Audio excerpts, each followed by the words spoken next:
Hey everyone, it's Matt Allen here with the Allen Real Estate team, and I wanted to record a quick video. This one's going to be a little different than normal. We are on the eve of a pretty significant hurricane here in Central Florida. Hurricane Ian should be hitting sometime overnight, and I wanted to give you some perspective from a real estate standpoint on things to look for when you are buying a house in an area where hurricanes can happen, and then a list of quick things that you can do if you are living here in Central Florida. Some hacks that I've learned over the years, some things I pulled off the internet that may help you. So, without further delay, let's talk just a little bit about living here in Central Florida. Making sure you want to look at flood zones when you're looking to buy a house. You want to make sure that you're not in a low-lying area. A lot of those areas are going to be affected this weekend from the flooding and whatnot.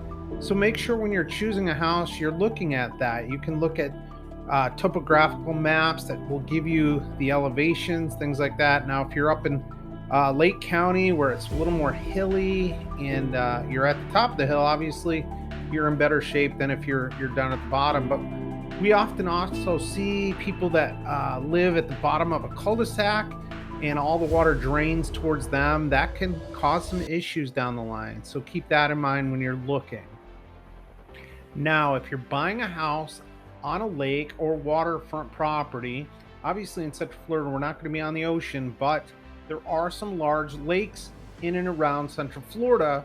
Make sure when you're looking at the property that there is a slope, either a natural or a man-made slope from where the house sits down toward the water. If it's sitting square or worse, it's kind of lower than where the water is, that may be something of concern when we have these once in 20 year, once in 30 year hurricanes that are going to dump potentially, anywhere from 6 to, they're even saying as high as 24 inches of rain. That's going to cause an issue. So keep that in mind if you are buying waterfront property. All right, I'm going to switch gears now because I want to talk a little bit about preparation if you are living here in Central Florida, or this is your first home, or this is your first time through a hurricane. Kind of give you some real life information and some advice on where to go, what to do. Obviously, preparation ahead of time is key. Making sure you have a plan. Make sure your trees have been trimmed around your house if you've got that kind of time.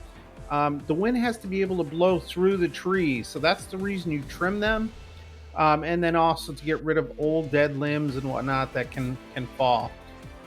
Make sure your roof is fairly new or has the proper straps for hurricanes. That was around I want to say 2004ish time that they started putting hurricane straps on roofs. So if you're now 24 hours out like we are, there's some quick hacks, things that you can do to get yourself ready for the storm. Make sure you just clear your yard of debris, whether it's lawn furniture, and these are things I did this morning. Anything like a trampoline, we pulled that down and kind of stored it off to the side. Pulled in all of our patio chairs. We take down flags and things that can actually act as projectiles. So that's first and foremost, get that taken care of.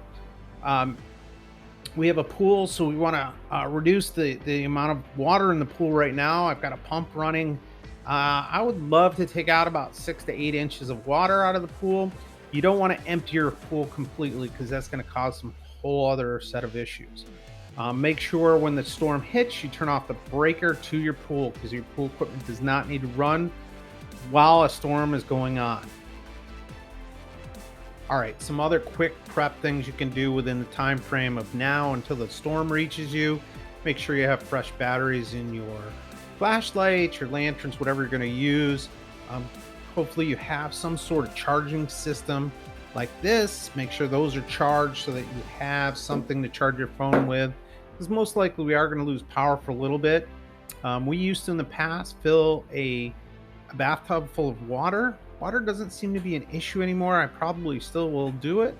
And that water is used for cleaning, things like that. So Always a good idea to have some fresh water handy. You can use for a few days if you need to clean things, or do a sponge bath, or whatever your needs are.